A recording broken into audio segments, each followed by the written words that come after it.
Saba Karamati is a Chinese-Iranian writer from the San Francisco Bay Area. Her debut poetry collection, Self Mythology, was selected by Patricia Smith for publication in the Miller Williams Poetry Series at University of Arkansas Press. A winner of the 2023 92NY Discovery Poetry Prize, Saba holds an MFA from UC Davis, where she was a Dean's Graduate Fellow for Creative Arts. She is the poetry editor at Sundog Lit. Hey Saba, it is so good to have you here, and I'm so excited to dig into this book, which was honestly one of the best books I read this year. Well, it's still early. I'm so excited to be here. Thank you for having me.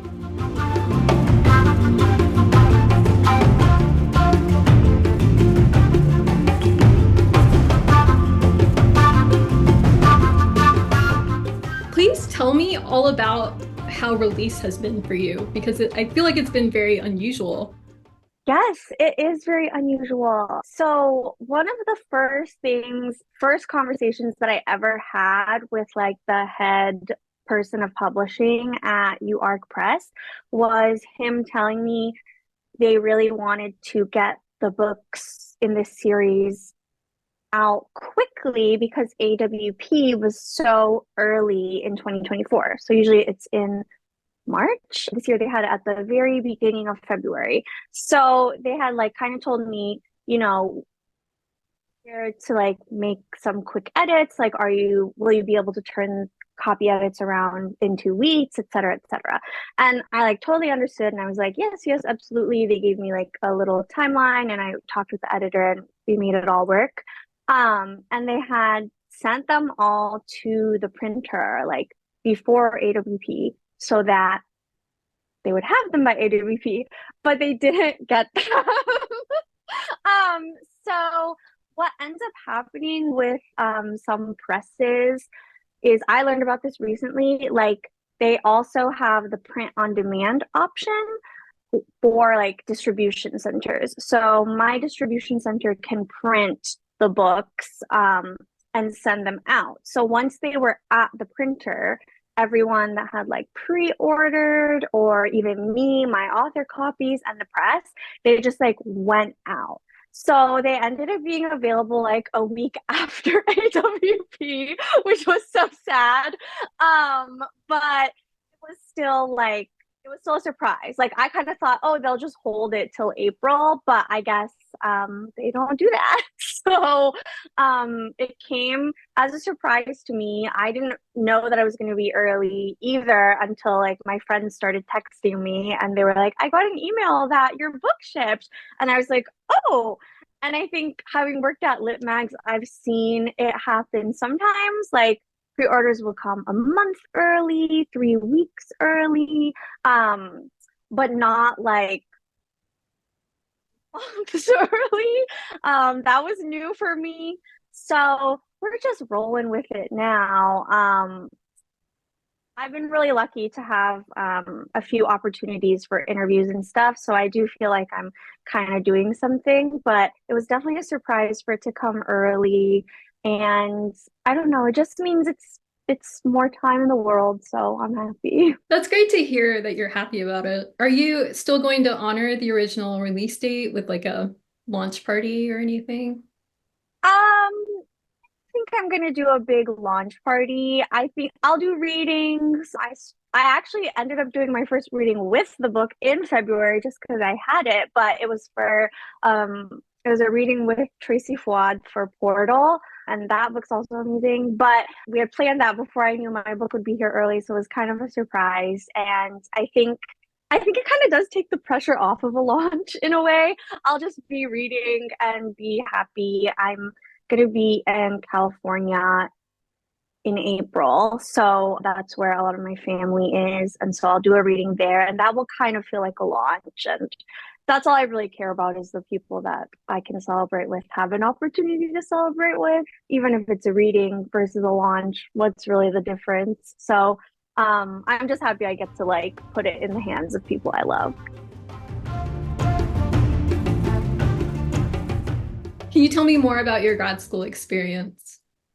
Yeah, I had overall, I would say a good grad school experience. I definitely have some mixed feelings about like telling people, yes, you should go get an MFA, or no, you shouldn't, because it's a really big commitment and there's a lot of pros and cons to it. But for me, it offered me the opportunity to like delve into poetry head on. And I had just never had that before. And I went to a really small program. There were three poets my year, and the entire cohort was nine, I think. And I got really close with a lot of them there. So I have dear friends from there.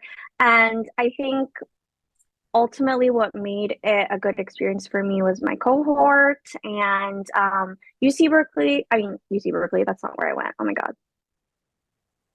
UC Davis has a really good PhD program in English. And so, what was also fun for me, if you're a nerd like me, was to take like classes alongside PhDs, like the lit classes. So, I also really enjoyed that because I feel like I got some of the experience without needing to go get a PhD, which is a whole nother set of questions and commitments. So, I did overall really like my grad school experience. How does your time in the MFA impact your writing? Well, the MFA gave me the time to experiment a lot. And I think I was still learning so much about myself and who I was as a poet during my MFA. So I think I kind of got my MFA a bit early, maybe like earlier than some poets do in their careers. I don't mean careers like negative, I mean careers as in it's really hard to make a career out of poetry. But I think some people will go get an MFA after they've written a chapbook or after they have a whole book, or I don't know. Um, Major in creative writing, like I majored in English and I was kind of just writing poems on the side. So I think it was early for me, but the MFA really allowed me so much time to just practice, practice, practice, and learn how to take feedback because that's a big part of it too, right? Including like it makes you a better writer to listen to people, but also it helps you learn who you are as a writer in terms of like who you don't want to listen to, and like learning what feedback isn't for you is also really helpful. Because I think a lot of the times people will be really quick to shout out poetry rules and stuff. And if you start to know which ones you prioritize or what your drive in poetry is, you can kind of tune out some of that discord. So it was really impactful in that way. It gave me a lot of time to figure myself out.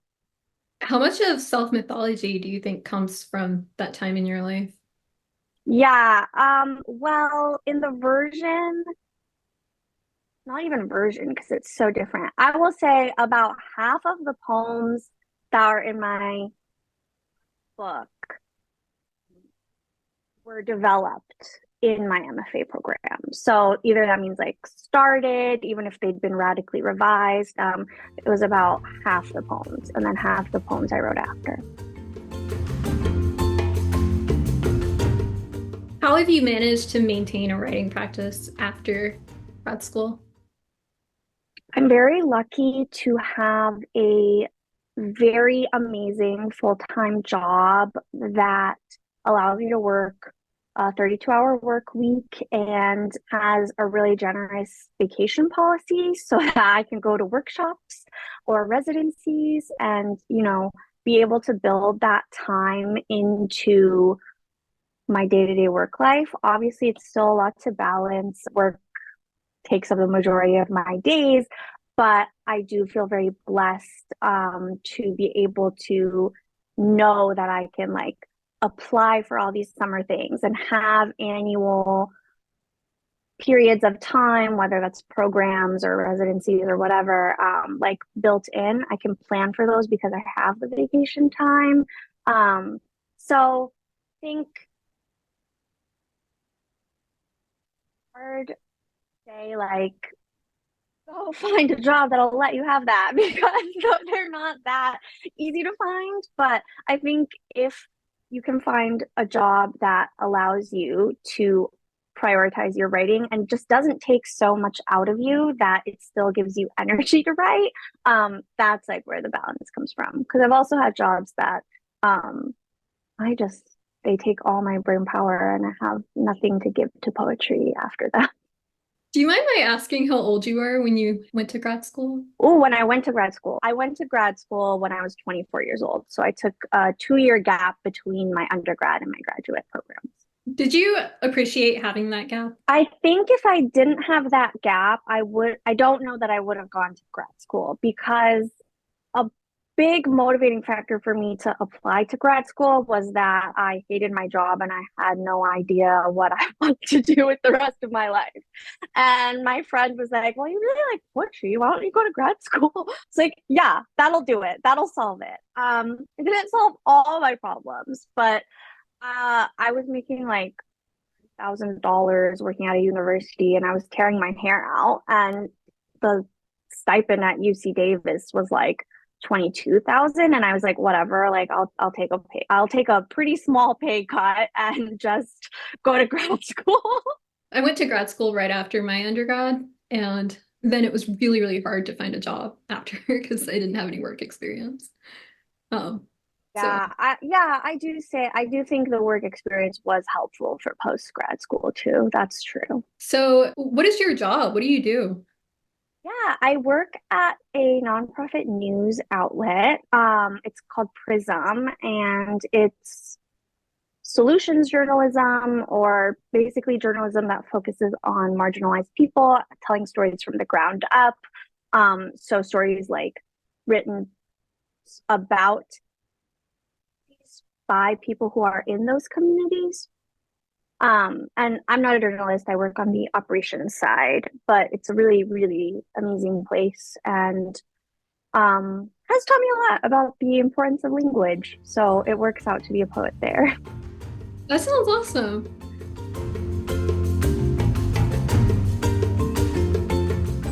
Okay, let's talk about self-mythology. Can you tell me how it came to be? Mm, that's a great question. Some days I don't even know how it came to be. I think going to grad school also was helpful in the way that I had to turn in a thesis to graduate. So I had all these poems that I had turned in, and I wasn't sure what to do with it. And I didn't touch it for a while after grad school. And when I finally felt ready to go back and return to it, I was like, there's a lot of stuff that I actually really like here, if I'm being honest. And I was putting those together and I was like, maybe it'll be a chapbook, like maybe I'll do something with it. And I wasn't really ready for a chapbook. And I just decided I'm going to keep working on this, whatever that means. So I would be generating new work and then kind of trying to see where it would fit in within those poems that I had. And I think I wrote, hmm, I included one very last poem right at the very end. So that one doesn't really count, I think, but I think I like finished this book um about 2 years after my grad program. And by then it had become radically different. I think I learned so much about what it was about by trying to fit my new work with my grad school work. I was like, okay, I can actually see a narrative arc here, and I can use that to my advantage in in creating this book. So ultimately, a lot of the feedback that I got when I was in grad school was like, you're writing a lot about yourself. And then, 2 years later, after I graduated, I was like, I'm still writing a lot about myself. And I decided to just lean into it instead of thinking that it was something that needed to be fixed. And I was like, well, this is ultimately what I'm interested in. And that became self mythology, like the stories we write about ourselves. So a little bit tongue in cheek, but That relates to a question that I had. This book spends much of its time ruminating on the self, but it manages to do that in a way that never feels cliche or heavy-handed. And how do you achieve that balance? oh, well, thank you for saying that. Um, that would be my goal, right? I would hope that it's not cliche. So it means a lot that you would You would think that. I think had to just be okay with being like really really honest about what I was feeling. And a lot of that was I have a unique perspective. I know that every single person on this planet has a unique perspective. So I'm not saying that in a way that's like egotistical, but like I have for most of my life and like all of my childhood really been the only version of myself that I've seen. And so, like, I can't write about myself this much if I'm not honest about the fact that I do kind of like care really deeply about myself. And so that allowed me to treat myself as another character. And I know like the poet's not always the speaker, but my book is kind of maybe self-absorbed in that it only has one speaker. There's no persona poems. There are no poems through even another person's perspective, or even really like a narrative, omniscient third person narrator, right? So I just had to not think of that as a bad thing. And once I got kind of over the scare of it, it allowed me to be more honest in the poems. So hopefully that is what keeps it from being cliche. That is so brave of you to like to Thank you. reveal to reveal that the speaker is you. Like 100% every single thing that's in this book exactly happened as it is in the book, but it's one of those things where you know when an actor plays a character and they start merging and they're like, "Oh yeah, when I walk over to the table." And it's like, "Well, is it you or is it your character?" But there becomes like a mesh because of how it is. It's a little bit like that, I would say. In Chimera, you write, I am left to ponder a limitude of allowed cells. Can you speak a bit more about allowed cells and what that phrasing means? Yeah. So that's their answer kind of in that um of this book is like, look at me, I'm so unique, there's nobody like me.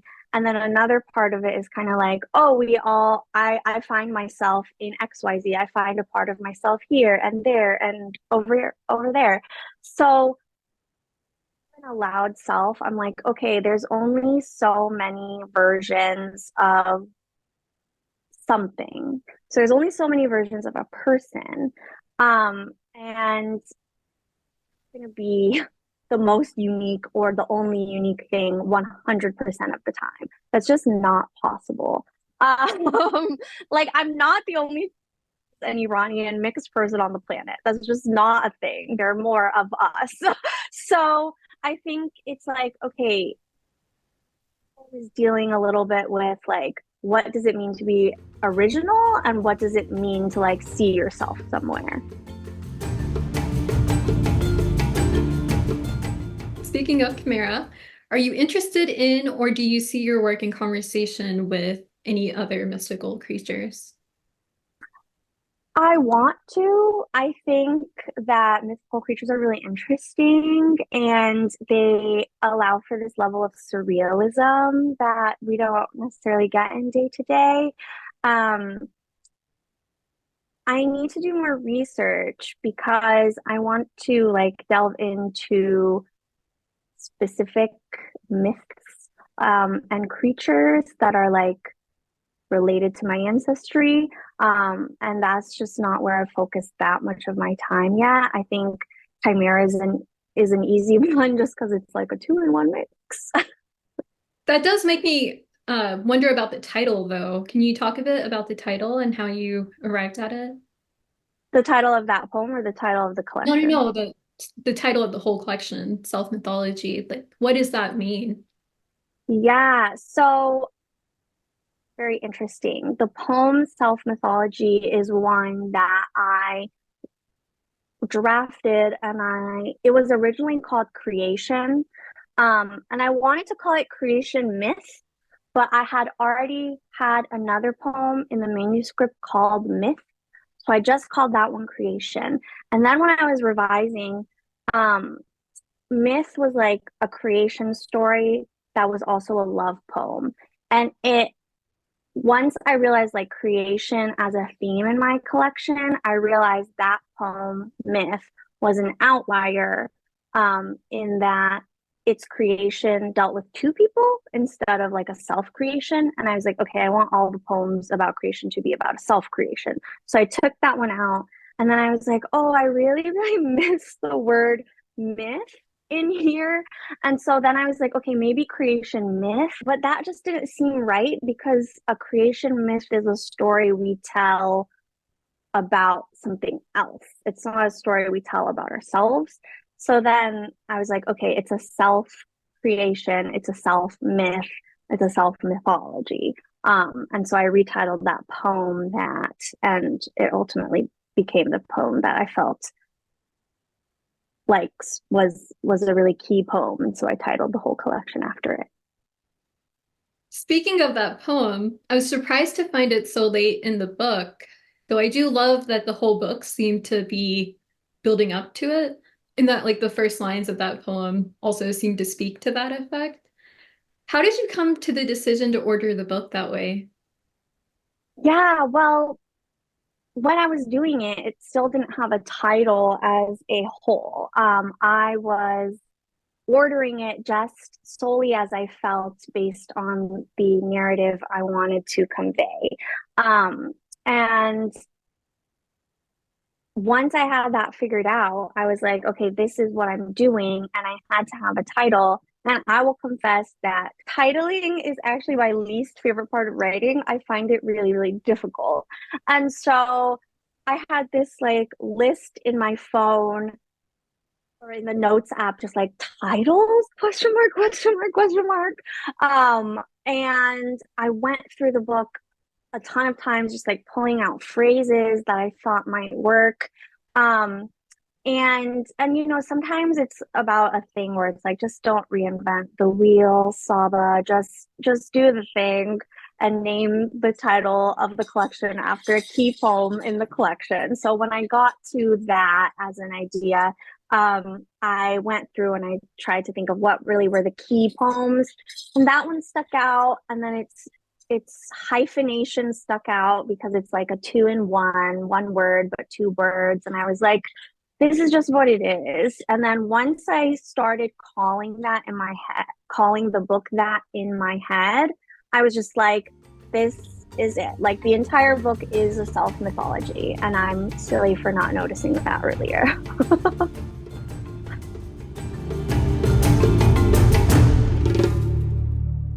I'm so interested to like hear you talk about how you noticed a narrative through line. Because I definitely picked up on that in this collection, which you don't always find in poetry collections. But I really appreciated that about this book. Like it did feel like every poem was building on the previous poem.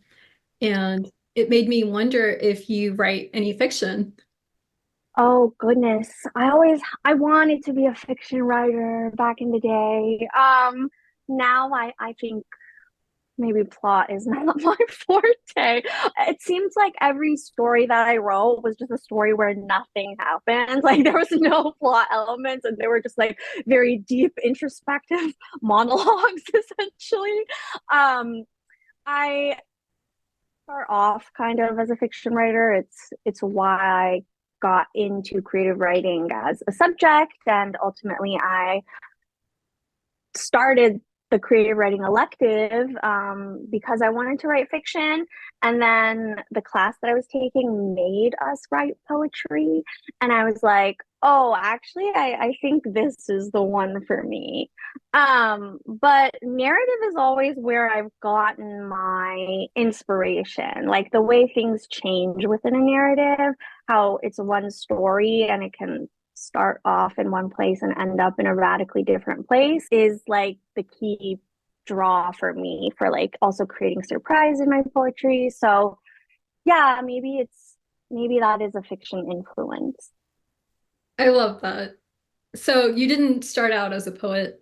I have a kind of similar story. When I was applying to MFAs, I applied everywhere in fiction except Arkansas, because Arkansas gives you the capability to upload like two manuscripts. So I uploaded like my fiction and a poetry manuscript from like an undergrad workshop. So I was like, I might as well increase my chances of getting in.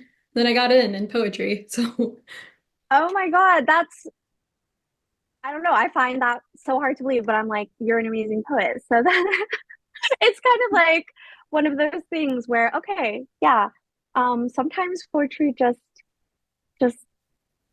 speaks to a different capability, I guess. I don't know, but I still love fiction in general. I won't start a war between the genres. one of my favorite poems in the collection mentions the glass essay and how much you read that. So I would love to hear more about Anne Carson's impact on your work. Yeah, so the glass essay was actually like the first poem that I read that made me want to even try writing poetry, like seriously. I was writing poetry, but I was writing like sad girl, mean boy, notes app things. And there's nothing wrong with that. Like that's what got me here. So I'm shout out to those notes poems. But when I read the glass essay, I was like, oh my God. It opened my eyes to a completely different way of writing and like the capabilities and like it's so long, the length that she sustains, and its travel. I was just like, okay, like you can really do a lot with poetry. I did not know that.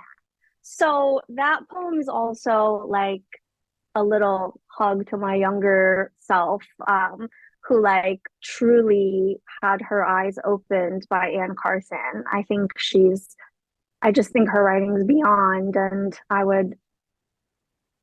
it it influenced me in the way that it like made me want to pick up my pen, and that's the biggest compliment that I can give. You write, my mother tells me that when she loses her memory, she will stop speaking English. She asks how I will be able to speak to her then. I'm so curious to hear you talk about this phenomenon. I think it's not uncommon for children in diaspora, myself included. I also grew up speaking English to my parents when they like responded in Urdu, so I would love to hear how you've managed to navigate that. I don't really know that I have. Like, that is a genuine thing that my mom says to me. I didn't make that one up from my brain. She really says that to me. She's like, why won't you learn Chinese? What will you do if I get Alzheimer's? And I'm like, I don't know what I will do. So I'm just gonna say you're not gonna get Alzheimer's. Um,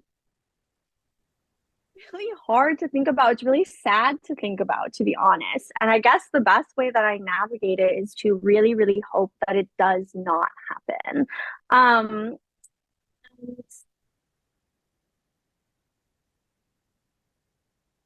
speak Mandarin the way that a lot of people do, or maybe even that I should. But I guess we will cross that bridge when we come to it. Don't tell my mom. Speaking of your mom, the book is dedicated to your family, and you mentioned them a lot throughout the collection. Do they read and respond to your work? Oh, they do. They read everything. They're really sweet. I do have to like send them emails with links when things get published, because I don't think they like track my social media. But I'll usually send an email to both of them and I'll be like, new poem with the link. Um and then sometimes I'll text them too because they're not good at checking their email. I'll be like, I just emailed you a new poem. And then they'll be like, loved it. Thumbs up. And that's all I can ask from them. They're so supportive. They read everything, and I'm very grateful for that. I'm grateful that I don't have to like hide any of this. They're super super nice, considering that I use them for content a lot. That's the ideal, right?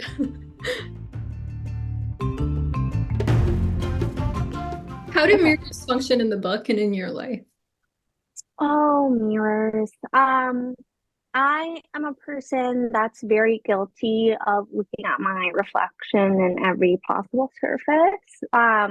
Because I'm really hyper aware of the way that I'm presenting and the way that I look from the outside at all times. That's not something that I recommend people do. That is like truly a self-consciousness thing. But the mirror is kind of the one place that you see what you look like to other people. And I'm putting that in quotes because your brain like doesn't necessarily like your brain really won't allow you to see yourself in the way other people see you. That's just not possible. And it's, you're gonna notice things that no one else will notice. You'll be like, oh, I have a tiny pimple in the very corner of my eyebrow. Like nobody's seeing that, but I'm seeing it in the mirror and I think everybody can see it. So it's kind of like, I guess they act a little bit like a magnifying glass actually in this. But that's not as interesting an image. Or magnifying glass is very scientific. Mirror is a bit more poetic in that way. But it is the one place where you can kind of like look at yourself, study yourself in a way. So I think that's what a lot of these poems do too. You write, the more I remember something, the more it seems to shift. And I think this idea has been scientifically proven at this point. But there's lots of memory and like remembering throughout the collection. And I wondered, does that at all concern you? I think it's interesting, especially when you're thinking about the stories that you tell yourself that make up who you are. Because the concern is then, am I just feeding into my ego? Am I purposefully misremembering something so I look like the good person? That's the fear, right? That you're like kind of self-manipulating in a way. So maybe that does concern me, but it also like mostly it concerns me as an avenue in writing. I just don't want to write something that I think is ultimately untrue. Like I'll write something that's not factual, but I don't think that makes it not true. I love talking about truth in poetry. Actually, Bailey and I spent a good bit of time talking about like truth and how to Love navigate. Bailey. She Great book, great person. she said hi in one of the questions. So, how do ghosts slash the undead function in the book and in your life? I don't believe in a ghost as a haunting specter, but I believe in sort of like residual energies that can be in a space. Like, I don't believe in, the little scary girl in the nightgown that wanders around an old house. Hopefully, she has better things to do than that. But I think that place can really put you, place or ritual, can connect you back in this way that you have to really tap into. And so I think ghosts function kind of in the same way that memory does in the book, which is that it allows you to kind of look beyond. Well, no, I guess it functions differently. It Memory functions beyond looking beyond you as you are in this moment, but ghosts kind of push beyond that and go even further, and you look outside of yourself completely backwards, instead of inwards backwards. Does that make sense? Absolutely. A related question, how does the night function in your work and in your life? Um, Well, I will be honest, and maybe this is a cliche. I do think the night is just more romantic and like more, serves for maybe more interesting imagery. But I will say, because there are so many dreams in this book, it made sense for a lot of the poems to take place at night in that way. And I think, under cover of darkness, you're kind of allowed to reveal more because another part, like another sense is missing. That makes a lot of sense. I did notice a lot of darkness throughout, so I was very curious to hear your response to that question. Do you have a favorite poem in the book? Oh, my favorite poem is actually oh, it's the last poem. It's Feast. This poem is so special to me because I don't know why. I think it was it was kind of like a love letter to my mom, and then so it just feels really important to me. But I submitted this poem. I probably submitted that poem like 30 times. Nobody wanted it, so it's my favorite. That's all that matters. What do you most hope people take away from this book? Oh, that's a great question. I really do hope that people can take away, like, it's okay to write about yourself. I think that is feedback that I got multiple times, was like a little bit self-absorbed. And, you know, I'm just, I'm okay with that. And you should be too.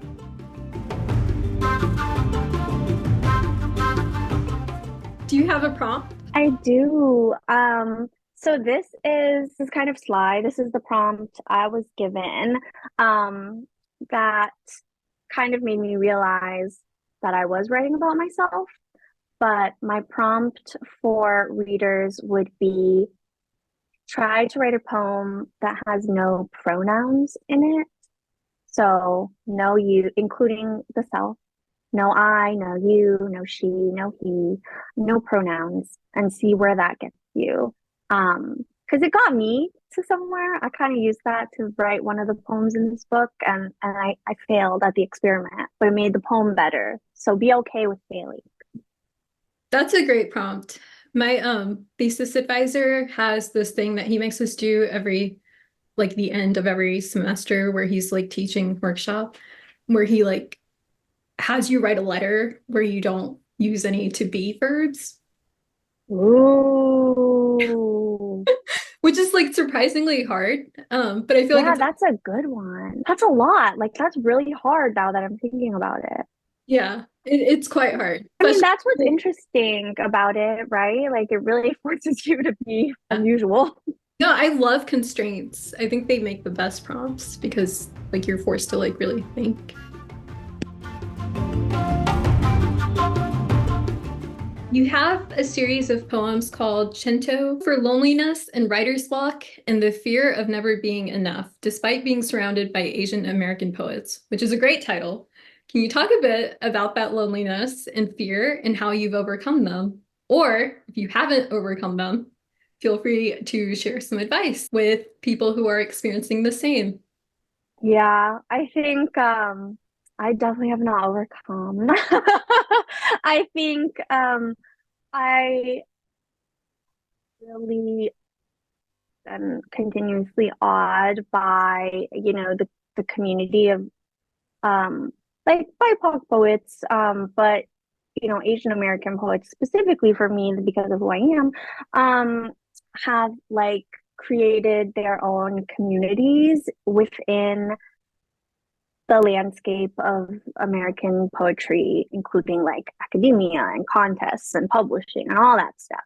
So the fear comes from just like, okay, like one, how do I align myself with these people that I think are so amazing? And two, are my poems like gonna live up to their poems? So I think the advice that I would give to myself and that I do give to my students is that, we all have different drives in our poetry, right? Different priorities. And for some people, it's like maximalism. And I had to figure out very quickly that mine was not maximalism. So like maybe like I'm not in conversation with the poets who are interested in that. just because we're both Asian American, like just because we share a ethnic identity. So remembering that your community is very vast and your interests are niche within those is kind of how I talk to myself and my students about it. Awesome. That's a great answer. Thank you. Lots of forms throughout. Do you have a favorite form? So I have different favorite forms that to read and to write. I love writing a cento, as evidenced by writing three in this book. I just think that's so much fun, and I feel kind of like a little kid playing a puzzle or doing a collage. That's what it is, right? So I love doing that. I think that's just a really fun exercise for me. I also really like writing an abecedarian just because it's a challenge and it's not long. 26 lines is not too long. So it's like, okay, there's an end coming, which is very helpful when you're like writing toward a form. My favorite form to read is a contrapuntal because you get so many experiences out of it. And I honestly do think that's, for me at least, the hardest kind of form to write. Have not executed it successfully, I don't think. I think the opening poem in Self Mythology, I had wanted very deeply to be a contrapuntal, and I tried really hard, and then it turned into a braid, which I love it this way. I wouldn't change it, but it does mean that I did not write the contrapuntal successfully.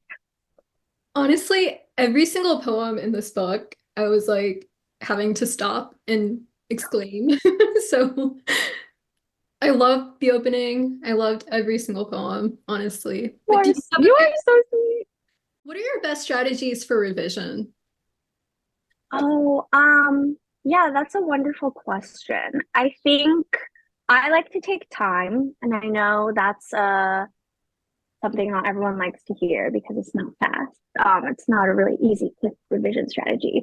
But sometimes it actually helps if you just forget as much as possible and you can go back and see the poem with fresh eyes or the draft with fresh eyes, because that's what it means to revise, right? To re-see something. And you have to change your perspective a little bit before you can revise something.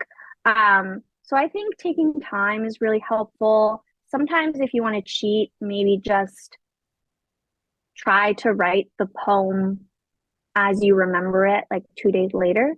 And chances are you won't remember every line, and you'll probably only remember the lines you think are good.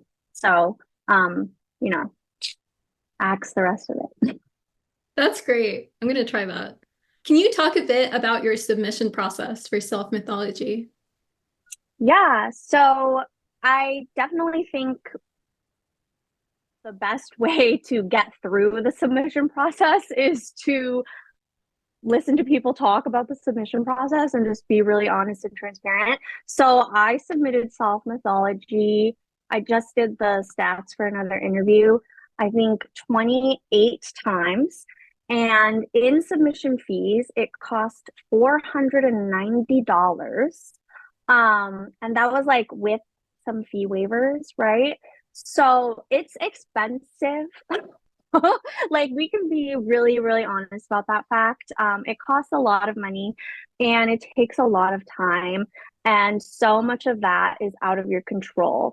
Um, I think I entered the submission process with kind of a unique background because I had read for contests before. And so I was aware that presses will sometimes, you don't know that every press does this, but will sometimes like contract out first readers, right? I had done that before. And so I also know that means my tastes like might not 100% be the press's tastes. There was a like process to hiring me, but still I'm ultimately not someone that works at that press. I'm a contractor. So you never know who's getting first reads on your manuscript. You could submit to the same contest 3 years in a row and get 3 different readers, and they all decide oh, I read 5 pages of this and it wasn't really for me. Um, that's just the way it is. And it's a bummer. But it also, I think, maybe can remove the sting a little bit. Like it's ultimately like so impersonal and random and lucky. And I feel really, really lucky. And like, but I was unlucky also so many times. So, I think if you believe in your book and it's like a press that you really, really want to work with, just don't be swayed by like one rejection. Because the submission process is rough. And I don't have like the key to making sure your book gets chosen because it has to go through so many different levels. And then I knew a judge that said he would read the first poem, the last poem, and then a random poem in the middle. So it's like you never know how people are approaching this. So it's really, really hard to be able to pinpoint and know what, like, to be like, oh, I'm going to revise my book to get it published. You just don't know what people are going to read. So write the best version of the book for you and believe in it enough to keep submitting it. And then, hopefully you have a really rich patron who will pay all your submission fees for you.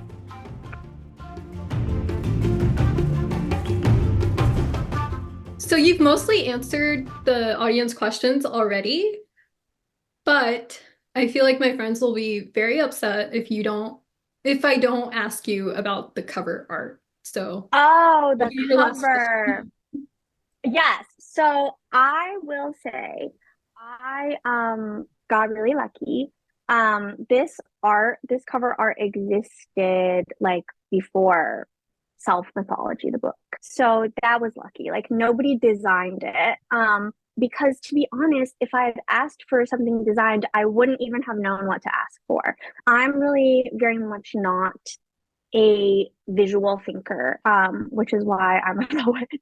I love visual art, but that's just not like the mode that my brain works in. So I, was like, oh, let's go with something kind of abstract and simple because I couldn't really just think of anything. And an artist that I really like that eventually maybe one day she'll be on a cover of mine is Georgia O'Keeffe. So I was kind of like, let's lean into like the yonic, let's lean into the feminine and do abstract. And so Georgia O'Keeffe was not in the common domain, and my guess is that she's very expensive. So I was the press was like giving me some other options, and they had been looking through similar people with similar work and whatnot.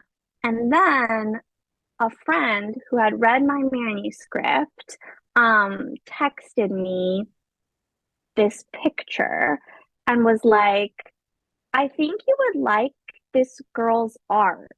And I looked, and her name is Hiba Shabazz, and she's amazing. She's wonderful. Everything she paints is like so beautiful and stunning. But this specific painting was called already Self Reflection. And so I was like, oh my God, like it has to be that. It just has to be that one. I don't know how else. And I had really wanted art by a woman of color, and I had really wanted like something like feminine and like kind of naked. Like that's kind of what Georgia O'Keeffe was in my mind, but I was going the abstract version of it. And instead, she already had this beautiful existing art, and I literally DM'd her on Instagram, and I was like, please, like, please, can I have this? And she was really, really nice, and she connected with the press. And I'll be honest, I don't know what they worked out in terms of like credit or payment. But I'm just happy, happy, happy that she said yes because it was so, so perfect. And everyone should go follow her because I think she's facing some like Instagram censorship, but she's wonderful, and I'm so happy that I got to use her art for this book. This was amazing. I had so much fun. I had so much fun, and I was so moved by your questions. I was just like seen by the questions and honored to be part of this series with a lot of poets who I have loved so much. And you're a wonderful interviewer, and just thank you so much.